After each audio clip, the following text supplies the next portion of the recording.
Hola, muy buenas noches, bienvenidos y muchas gracias por acompañarnos una vez más. Esto es Entre Líneas, que tiene muchísima información en una semana particularmente cargada de noticias del ámbito político, porque venimos de las elecciones del Frente Amplio con sus derivaciones, venimos además de un cambio en el gabinete, el primero de algunos que se anuncian para el próximo mes de julio.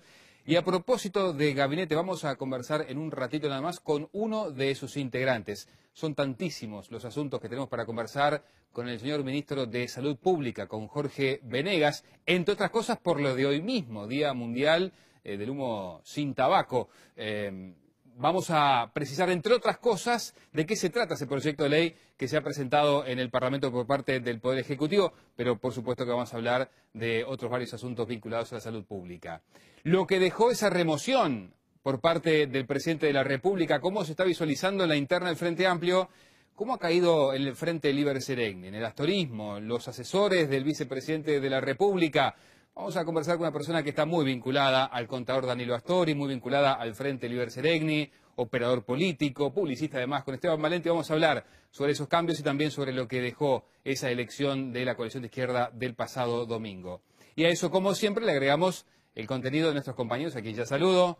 Lorelei Nicrosi, ¿cómo estás? Buenas noches. ¿Qué tal, Alfredo? ¿Cómo estás? Bueno, a ver un título para hoy. Bueno, el Tribunal de lo Contencioso Administrativo no dio lugar a un recurso de presidencia para que quedara sin efecto otro recurso promovido por militares retirados contra un acto administrativo realizado por el presidente José Mujica. Vamos a ver de qué se trata eso. A propósito de cambios, al presidente no le gusta que trasciendan nombres, pero bueno, ciertamente han trascendido ya algunos nombres, por ejemplo, de quién va a ser el próximo secretario de la presidencia. Y tenemos algún dato de cambios que se vienen en el Ministerio de Vivienda, por ejemplo. Y ahí ya aparecen los nombres.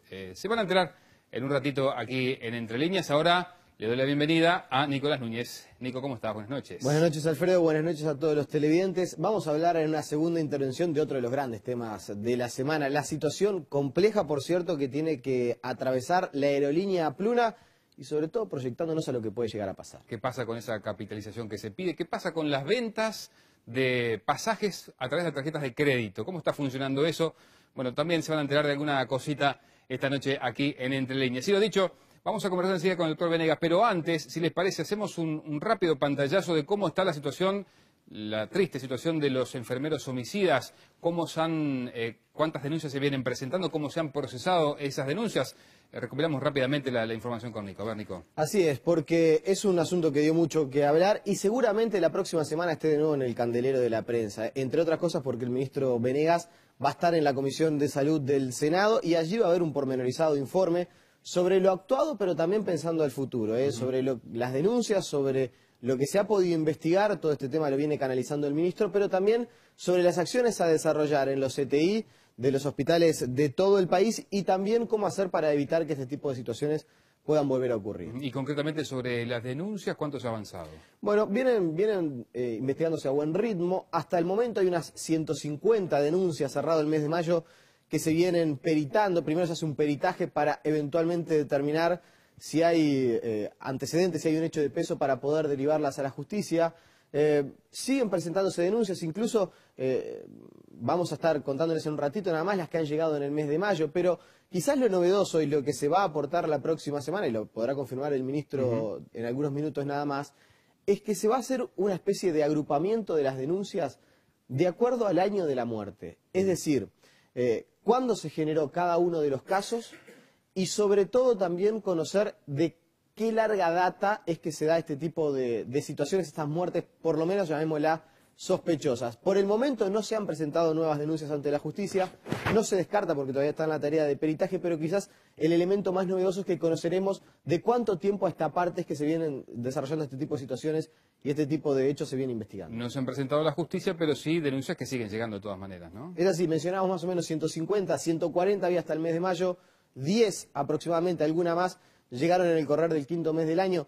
Quizás pueda parecer poco, pero habida cuenta cómo se ha retirado este asunto de la agenda pública, no deja de ser un dato menor, ¿no?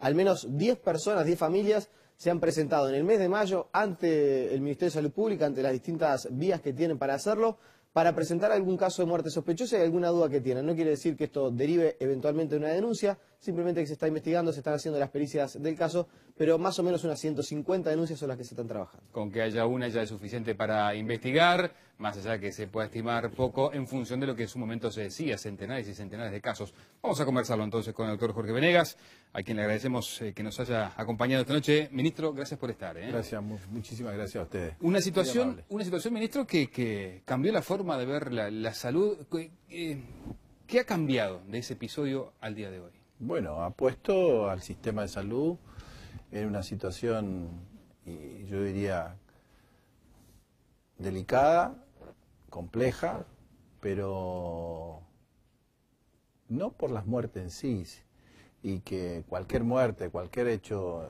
inclusive este hecho repudiable por todos nosotros,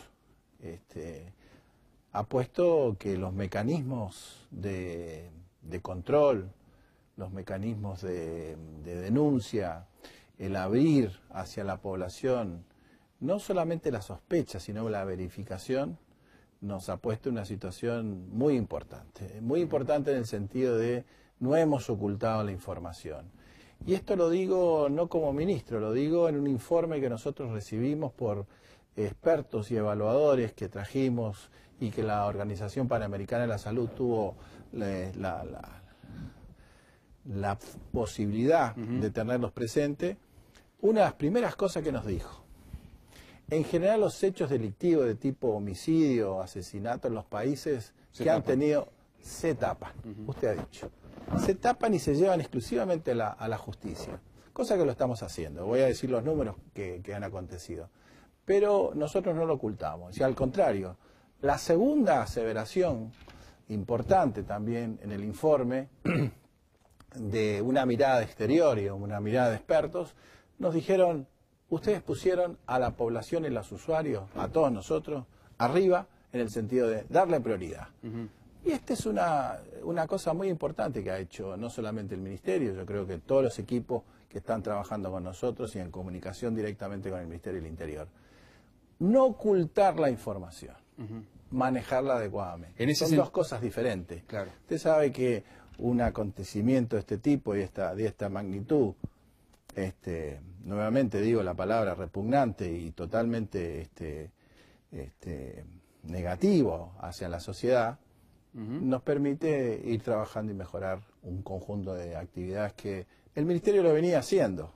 El tema es que cuando existe un evento de esto, o se oculta o se trabaja. Y a propósito, ministro, ¿todos los sectores, entiende usted, de la salud trabajaron adecuadamente para restablecer la confianza en el sistema? Yo creo que nosotros, primero que todo, tomamos 6 medidas, que después lo puedo mencionar, pero una de las cosas que llama la atención es que hay diferencias entre Montevideo y el interior de nuestro país. No nos quedamos quietos en el sentido de...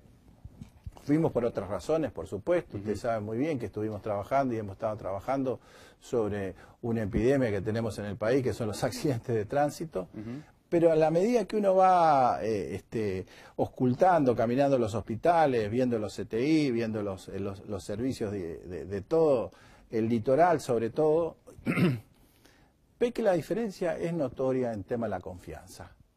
Al interior, más allá de la noticia, y que sí también provocó alarma, la respuesta ha sido diferente.